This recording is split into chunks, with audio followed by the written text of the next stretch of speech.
Do you need to check the health of a hard drive or SSD that is inside your computer or laptop, or perhaps an external hard drive?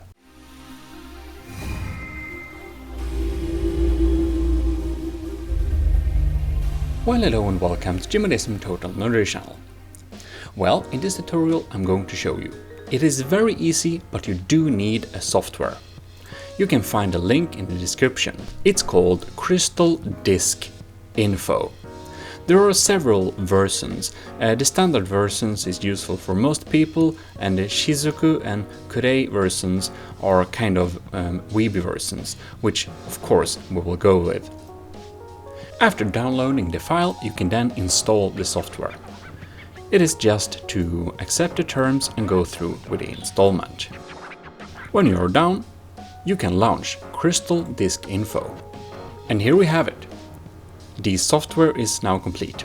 If you chose one of the Weeb versions, you can of course change the theme. Why wouldn't you want that? Anyways, here you can see the different hard drives. And to be sure you have the latest information, go to Function and click Rescan. It will now rescan the hard drives and get the information from them. Here we can browse between my drives. This is my SSD internally, and you can see a lot of different data here.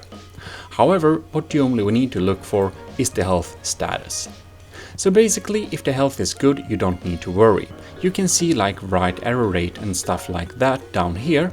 And of course, all drives do eventually, sometimes make small errors, but if it's below the threshold that is identified by this health status, it should be absolutely fine. So you can look through your different drives here and see how they look, if they all are good or if they are yellow or even red. If they are yellow or red, you should definitely back up the data and consider to change it. The C drive is my internal system drive. Then I have a secondary drive which I recently picked up from an old computer, wiped and placed in my computer. So I needed to check that this disk was okay, and it is, and so I can use it. Then I also have my external drive, which is here, which is also completely fine. You can also see that this is serial ATA, this is also serial ATA, and this one is UASP. That means it's connected via USB, if you don't know really which one is the USB drive. Well, I hope this tutorial did help you to find out if your drives have a good health or not. If you did like it, please leave a like and do subscribe for future videos. This is your host Jimmyism signing out.